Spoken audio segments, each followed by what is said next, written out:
Hello everyone and welcome along to Red's Bar at Butlins Minehead for one final dance before Ali Pali. This is the Players' Championship Finals, the culmination of 34 floor events that took place across the UK and Europe this year, and the best performing 64 players from those tournaments are here looking to scoop the £120,000 jackpot, and perhaps more importantly, the pride and confidence of being the final winner before darts' biggest tournament of the year. The draw bracket is simple. The number one seed plays 64, that's Gerwin Price and Max Hopp. 2 plays 63, so on and so forth. And to begin with, on stage 2, we have 24 v 41. It's been a real breakthrough year for Bradley Brooks, winning his first senior title in July, beating Gerwin Price in a Leicester final. He's back on the tour in 2025, following a very rosy Q school, and the future looks good. Martin Lukeman was last year's Grand Slam finalist. He's the opponent in round 1, with Smash enjoying a steady year on the floor. My name's Dan McCarthy, and I'm joined by someone who gets a warm, fuzzy feeling whenever the words Players' Championship Finals are mentioned. One of 8 former winners of this event. It is the Asset Paul Nicholson. Good afternoon and welcome to Minehead, Paul. Always great to be in Minehead to start the journey once again for 3 days of darting action under the tent, 100. but also in this place in Red's Bar, which does tend to attract the odd darting hipster. You're right about Brad. He's had a breakthrough year. 100. He's backed up that win in Players' Championship 21 by making 2 additional quarterfinals and another semi-final, so it has been a very good season.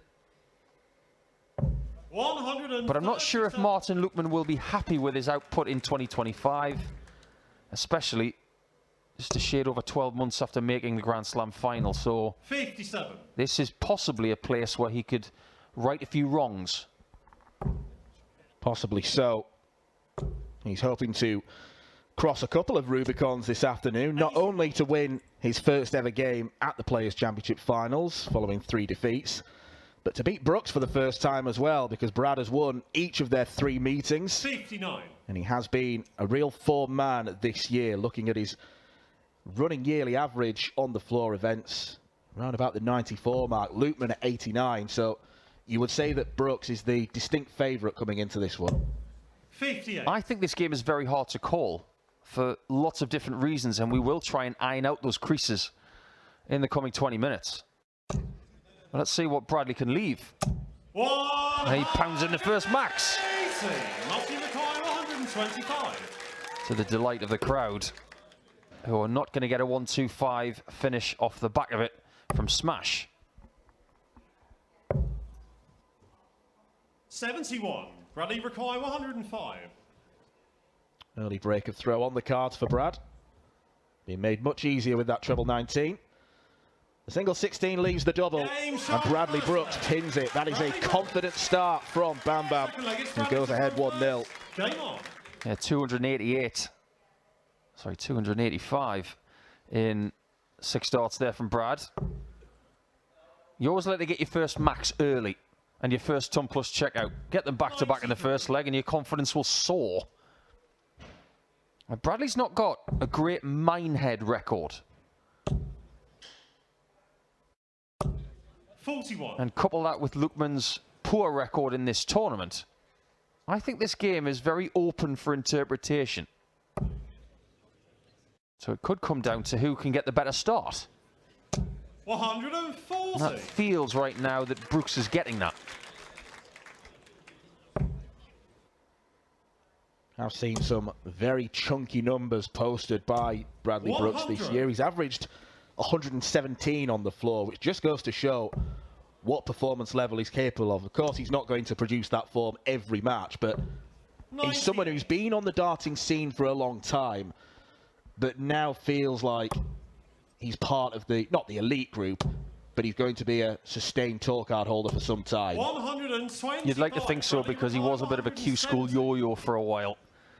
After not being on the tour last year, he seems to have figured out a few things in regards to his mentality. He's gone through a process of changing his technique. And the results in 2025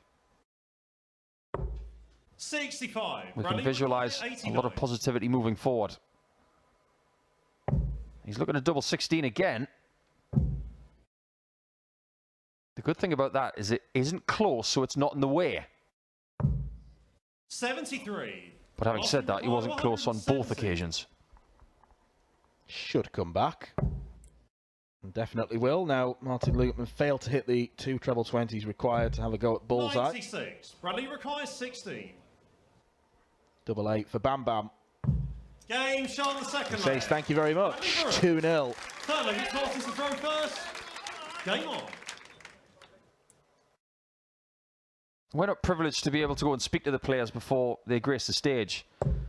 But if we had the chance, Dan, I think I would like to know if 58. Brooks is aware of his unblemished record against Martin. But I don't think there's any doubt that Lukeman is very aware that he's never won in this tournament. 81. When you were playing, did you always have in mind what your head-to-head record was against whoever you were going up against? Sometimes you knew exactly. 100. There are certain occasions where you've got this inkling that that person, I've played them a few times and I've got a pretty good record against them. But there are certain ones that stick out, and they're usually the people who you've never defeated. So I do get the feeling that Lukeman will be fairly aware of his dismal record against Brad. And this is the first time that I've seen Martin throwing with 45. these smaller standard flights. He's been an advocate for a foldable kite-shaped flight for as long as he's played pro darts. 100. But it's Bam Bam who's finding the grouping. And he's 2 darts away from a 3-0 lead in the first game on Red's Bar's stage. 42. Bradley require 100. Treble 20 for double. Well, he's got so much time on his side, goes to the 16s. It's a wise call. 84. It's clearly a preferred section of the board for him. The smart thing about that is that he takes the bust shot out completely. 90. Try and get 3 single 20s, but if you pull one of them into the 60, you could bust the shot. He took that out of play. Really good board management from Brad. Game And the 3-0 lead is his. Bradley Brooks. Looks like Smash has kryptonite in the form of Bam Bam. Yes, Bam Bam v Smash. Sounds like a very comic book derby, doesn't it? Almost sounds like Batman's dreams. Where's Kapow when you need him? We haven't got one of those. We've got a Shazam. 100. Brooks is being merciless right now.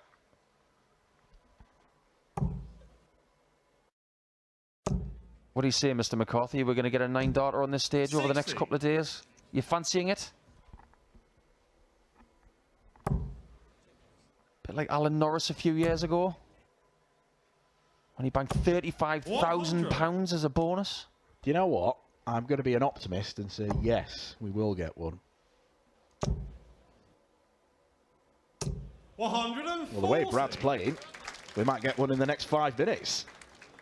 Yeah, this is one of those performances that was becoming quite regular in the middle of the season.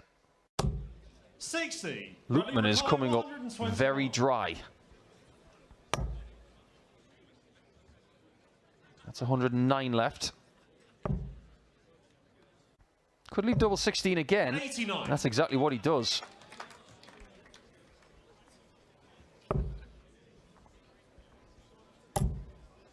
You can't even say Martin Lukeman's feeding off scraps. 57. He's feeding Bradley off nothing. required 32. Double 16 for a 4-0 lead for Bradley Brooks.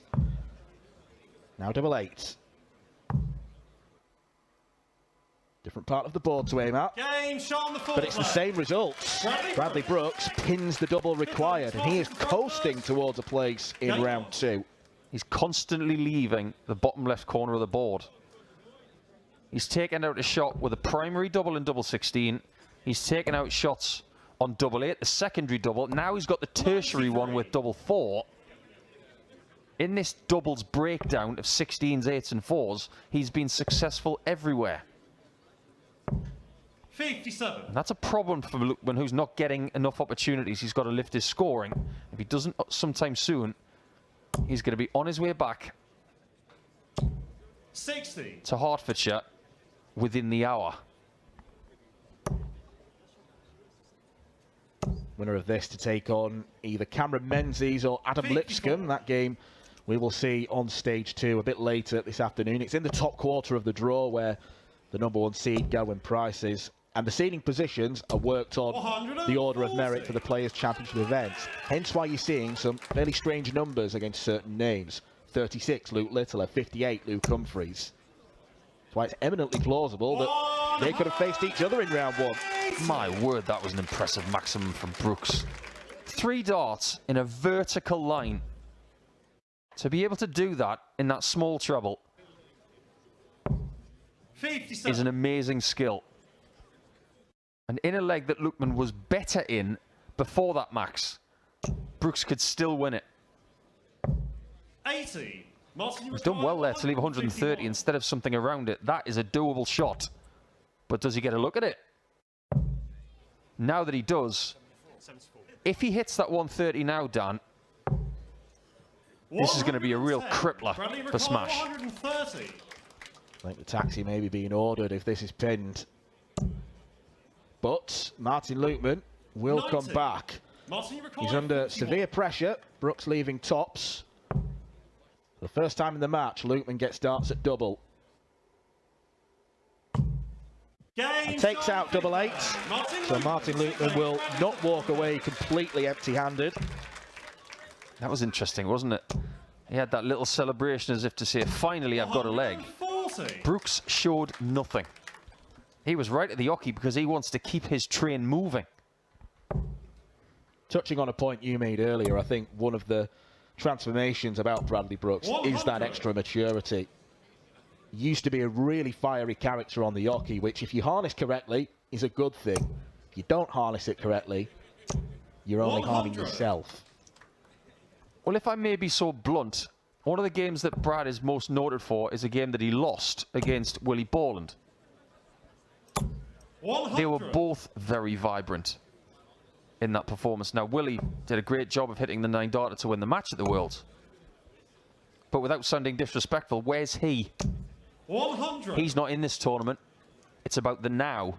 Bradley's in this tournament because he's had a better season than a lot of people. In fact, there's only 23 people on the floor 59. who've had a better season than he has. 161. And he's staring 5-1 in the face.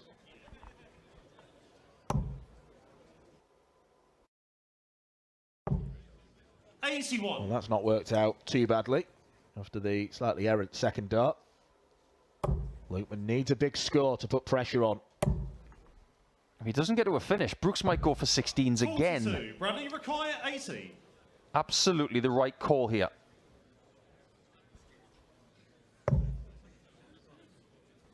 Great dart. Can he use that second one as a guide? Just over the top. 48. I think he went for the more difficult side. With that dart standing up, I was convinced he was going to go right on the hockey to open up the angle. 81. But because of the fact that Lukeman has stalled here, Brooks has to go back to his original position. And this time he does go right. No score. Martin, He went right and then it went wrong. 119 for Lukeman. This is a lifeline. Take this out, the game can change. 87. There'll be a little bit of mental fragility here for Brooks. He's missed it a few times now. If he hits it, he'll be relieved. He's finally got it. Bradley Brooks. And he can't hide his emotions there. Nothing but relief and a 5-1 advantage. 8th time lucky for Bam Bam.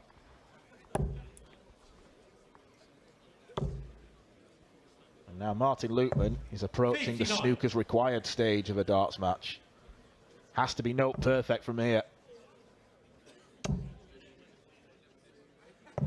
91. When Brooks won PC 21 this season, he beat Gawain Price in the final. And considering how well he's played on the floor this year, that was quite the 100. achievement. And he pulled out big shots at crucial moments there. It was a real topsy-turvy final. And he was under pressure from a very good version of Gerwyn Price as well. It's not as if the Iceman didn't play to tight. Yeah, absolutely. This is a season where people have won a Players' Championship. 100. And out of 34 tournaments, 20 times the winner has registered a 3-figure average. Brad didn't when he won his tournament, but he's registered plenty of those in this game, and he's only 130 away from winning it. Consequently, Price averaged over 100 against him in that final. 140. Brooks was just better with the inferior numbers. But this is not an inferior performance from Bam Bam. Double 5. Bradley Brooks seals it with a quality 130 checkout.